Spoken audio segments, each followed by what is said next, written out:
ഇന്ന് ബസ് സമരമൊക്കെ ആയതുകൊണ്ട് വെറുതെ ഇങ്ങനെ വീട്ടിലിരിക്കാന്ന് വിചാരിച്ചതാണേ. അങ്ങനെ വെറുതെ ഇരുന്നിട്ടുണ്ടെങ്കിൽ അടുക്കളയിലും അമ്മ സമരം തുടരുമെന്നാണ് പറഞ്ഞത്. അതുകൊണ്ട് ഇതാ അലക്കാനുണ്ടായിരുന്ന തുണികളെല്ലാം രാവിലെ തന്നെ പോയി അലക്കിയിട്ടിട്ടുണ്ടേ.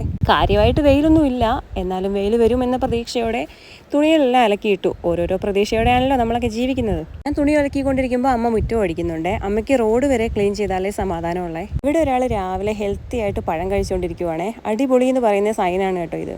നമ്മുടെ ഇവിടേക്ക് മഴ തുടങ്ങിയിട്ടുണ്ടെങ്കിൽ സർവ്വസാധാരണമായിട്ട് കാണുന്നൊരു കാഴ്ചയാണ് ഇതുപോലെ കമ്പിളിക്കാരുടെ വരവ്. പുതപ്പും ഉടുപ്പും ഒക്കെ ആയിട്ട് നമ്മളും പണ്ട് ഇതിൽ കുറേ വീണിട്ടുണ്ടേ. പിന്നെ വലിയ കുഴപ്പമൊന്നുമില്ലാത്ത പുതപ്പുകളൊക്കെ തന്നെയാണ് കേട്ടോ. പണ്ട് നമ്മളും കുറേ ഉപയോഗിച്ചിട്ടുണ്ട്.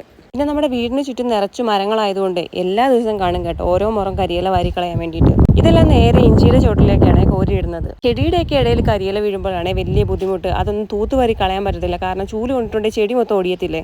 അമ്മ മക്കളെ പോലെ പോറ്റി വളർത്തുന്ന ഈ ചെടികളൊക്കെ ഒടിഞ്ഞിട്ടുണ്ടെങ്കിൽ എന്നെ ചീത്ത വിളിക്കുകയും കൂടെ ചെയ്യുവേ. ഓണക്കാലം ആയതുകൊണ്ടാണെന്ന് തോന്നുന്നു നമ്മുടെ ഇവിടെയൊക്കെ അവിടെ ഇവിടെയൊക്കെ ആയിട്ട് നിറച്ച് പൂക്കൾ ഉണ്ടായി നിൽക്കുകയാണ്. ഇന്നാണ് കേട്ടോ കാണുന്നത് വയലറ്റ് ചെമ്പരത്തിയിൽ നിറച്ച് പൂക്കൾ ഉണ്ടായി നിൽപ്പുണ്ടേ. ഇതിനൊപ്പം തന്നെ ജമന്തി പല കളറിലുണ്ടായി നിൽക്കുവാണ്. പിന്നെ നമ്മുടെ വീട്ടിൽ എത്രത്തോളം പൂക്കൾ ഉണ്ടെങ്കിലും നമ്മൾ പൂക്കൾ ഇടാൻ വേണ്ടിയിട്ട് നമ്മുടെ മുറ്റത്ത് നിന്ന് ഒരു പൂ പോലും പറിക്കാറില്ല കേട്ടോ. പൂക്കളൊക്കെ വിരിഞ്ഞ് അതിന്റെ സമയമാകുമ്പോൾ പൊഴിഞ്ഞു പോകുക എന്നല്ലാതെ നമ്മളായിട്ട് പറിക്കാറില്ല. ഇനിയിപ്പോൾ എൻ്റെ വീഡിയോയുടെ പ്രധാന ഭാഗമായിട്ടുള്ള അഞ്ചുരുളി കാണിച്ചില്ല എന്ന് വേണ്ട. അപ്പോൾ ഇതോടുകൂടി ഇന്നത്തെ വീഡിയോ അവസാനിപ്പിക്കുകയാണ്.